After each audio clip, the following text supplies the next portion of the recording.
Hello friends, welcome back to my YouTube channel. আজি আমি এইটো ভিডিঅ'ত কথা পাতিম মাৰুতি সুজুকিৰ নিউ ALTO K10 ৰ বিষয়ে। এই গাড়ীখনৰ বিষয়ে আগতে আমি কথা পাতিছো। খালি তেতিয়া এই গাড়ীখনৰ ৰিয়েল ইমেজ বা ভিডিঅ' অহা নাছিল।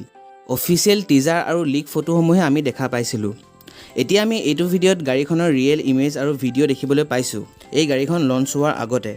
গতিকে চাওচোন আহক এই গাড়ীখনৰ ডিজাইন আৰু এক্সটেৰিয়াৰ লুক কেনেকুৱা। এই ভিডিঅ'টোত দেখা গাড়ীখন হৈছে ALTO K10 LXI অৰ্থাৎ বেছ ভেৰিয়েণ্টৰ। এতিয়া আপোনালোকে দেখা পাইছে এই গাড়ীখনৰ ফ্ৰণ্ট লুকটো। ALTO K10 ৰ ফ্ৰণ্ট ডিজাইনটো অলপ চেঞ্জ কৰিছে মাৰুতি সুজুকিয়ে। ফ্ৰণ্টত এখন ডাঙৰ গ্ৰিল দেখিবলৈ পোৱা গৈছে ALTO K10 ৰ। বেছ ভেৰিয়েণ্ট হোৱাৰ বাবে ক্ৰম ফিনিছ আপোনালোকে গ্ৰিলত দেখিবলৈ নাপাব। সম্পূৰ্ণ ব্লেক কালাৰৰ গ্ৰিলহে দেখিবলৈ পাব আপোনালোকে ALTO বেছ ভেৰিয়েণ্টখনত। তাৰ ওপৰত আপোনালোকে সুজুকিৰ লোগো দেখিবলৈ পাব। আৰু যদি হেডলেম্পৰ কথা কওঁ তেন্তে হেলোজেন ছেটআপৰ হেডলেম্প পাব আপোনালোকে ALTO K10 ৰ LXI ভেৰিয়েণ্টত। আৰু যদি ছাইড প্ৰফাইলৰ কথা কওঁ তেন্তে ষ্টিল হুইলছ দেখিবলৈ পাব এই গাড়ীখনত। আৰু কোনো ধৰণৰ হুইল কভাৰ আপোনালোকে এই গাড়ীখনত দেখিবলৈ নাপায়, কাৰণ এই গাড়ীখন LXI বেছ ভেৰিয়েণ্ট।